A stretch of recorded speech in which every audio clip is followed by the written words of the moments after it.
नमस्कार, मैं डॉक्टर गौरव सक्सेना, पूर्व जिला मलेरिया अधिकारी एवं बाह्य जनित रोग नियंत्रण अधिकारी, मध्य प्रदेश शासन स्वास्थ्य विभाग। आज मैं आप सभी के सामने एक डेंगू का नाम सबने सुना होगा और सभी उसको लेकर चिंतित हैं, उसके बारे में आवश्यक जानकारी के साथ उपस्थित हुआ हूँ। कृपया 1 मिनट का समय निकाल के इसे अनिवार्य रूप से जरूर देखें। ये आप मेरे गिलास में पानी देख रहे हैं और इसको जूम करें। इसको यदि आप पानी को ध्यान से देखें तो इसमें कुछ ये कीड़े हैं, ये जो कि इसमें तैर रहे हैं। ये वास्तव में जिसको कि हम पानी के कीड़े कहते हैं, ये पानी के कीड़े नहीं हैं, बल्कि डेंगू फैलाने वाले एडीज जो मच्छर होता है उसको टाइगर मॉस्किटो कहते हैं, कि उसमें काली और सफ़ेद पट्टियाँ पाई जाती शरीर में। उसके अंडे देते हैं इस पानी में वो, और अंडे के बाद वो लार्वा बनता है, लार्वा के बाद प्यूपा बनता है। ये आप देख रहे हैं ऊपर की स्टेज में जो इनएक्टिव पड़ा हुआ है, ये आपका 2 से 3 दिन के अंदर ये अपना खोल को यहीं छोड़ करके और इसमें से एक मॉस्किटो बन के चला जाएगा, जो कि डेंगू फैलाने का काम करेगा। ये जरा आप ध्यान से देखिए, डेंगू वास्तव में एक वायरस से होने वाली बीमारी है, लेकिन इसको जो फैलाने का काम है वो एडीज नाम का मच्छर करता है, और ज़्यादातर हमको जो काटती हैं वो मादा मच्छर ही होते हैं, जेंट्स हमको नहीं काटता है। लेकिन यहाँ पे चिंता का विषय क्या है? चिंता का विषय ये है कि यदि एक बार कोई मादा मच्छर डेंगू के वायरस से इन्फेक्टेड हो जाता है तो उसकी जितनी भी आगे की जनरेशन होगी, अंडे या लार्वे जितने भी होंगे, उसमें पहले से डेंगू का इन्फेक्शन होता है, और यही कारण है कि ये डेंगू फैलाने का काम करते हैं।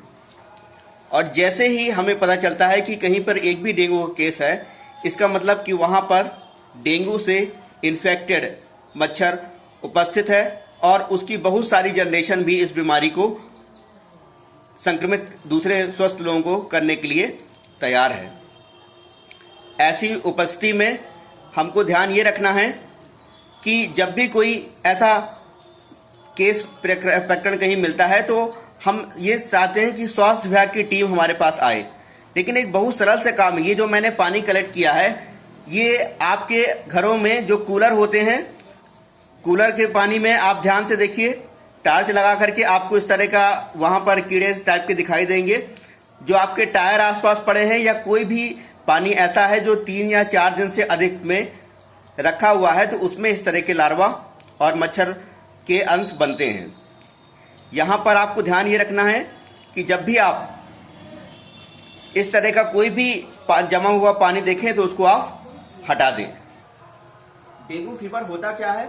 डेंगू फीवर वास्तव में एक वायरस के द्वारा होने वाला फीवर है। इसे बोन ब्रेकिंग फीवर भी कहते हैं, क्योंकि इसमें फीवर के साथ साथ हमारे मसल्स और बोन में भी दर्द होता है, और जो हमारे आई बॉल है इसके पीछे हमको खिंचाव या दर्द महसूस होता है। इस प्रकार से हम इस फीवर को अलग कर सकते हैं। इसका शासकीय लैब में निःशुल्क जांच होती है, और यदि किसी प्राइवेट लैब में भी यदि इसकी जांच हुई है तो जो लैब इसकी जांच कर रही है शासन के गाइडलाइन के अनुसार उसे इसकी जानकारी स्वास्थ्य विभाग को देना अनिवार्य होता है, ताकि जिस स्थान पर संक्रमित रोगी पाया गया वहां पर लार्वा सर्वे करके इस डेंगू फैलाने वाले मॉस्किटो को नष्ट किया जा सके। डेंगू फीवर में जो सबसे तेजी से हमको नुकसान करने वाली चीज होती है वो हमारी ब्लड प्लेटलेट्स की संख्या होती है, जिसको कि समान मात्रा में 2.5 लाख से 3 लाख के अनुपात में ब्लड में होना चाहिए, लेकिन वो गिर करके 30,000-35,000 तक गिरती हैं। इससे होता क्या है कि जो हमारे, जैसे आपने देखा होगा कि हम दीवारों में पुट्टी या प्लास्टर करते हैं ताकि उनकी रिपेयरिंग होती चले, उसी तरह जो हमारी ब्लड वेसल्स हैं उनके अंदर भगवान ने एक नेचुरल पुट्टी करने की प्लेटलेट्स बनाई है, जो कि उसको रिपेयर करती रहती है। लेकिन जब इन प्लेटलेट्स की संख्या काफी गिर जाती है, उससे हमारी ब्लड वेसल्स की रिपेयरिंग बंद हो जाती है, और इंटरनल ब्लीडिंग के कारण ये हमको नुकसान पहुंचा सकता है। तो इसके लिए हम अपने स्तर पे क्या कर सकते हैं? हम अपने स्तर पे बड़ा सिंपल सा तरीका है कि इस डेंगू फैलाने वाले इस मॉस्किटो की स्टेज को अपने आसपास पनपने ना दें, और घबराएं नहीं। जब भी आपको ऐसा लगता है कि आपकी बुखार है तो आप उसकी जांच कराएं और इलाज कराएं, लेकिन इसको रोकना जरूरी है, क्योंकि यदि एक बार संक्रमण बड़े स्तर पर फैल गया तो ये हमारे लिए काफी हानिकारक हो सकता है। अतः मैं डॉक्टर गौरव सक्सेना फिर आपसे एक बार निवेदन करूंगा कि ये मैंने इसीलिए वीडियो बनाया है कि इस छोटी सी जानकारी से हम अपने आसपास के लोगों और स्वयं को डेंगू से बचा पाएं। धन्यवाद।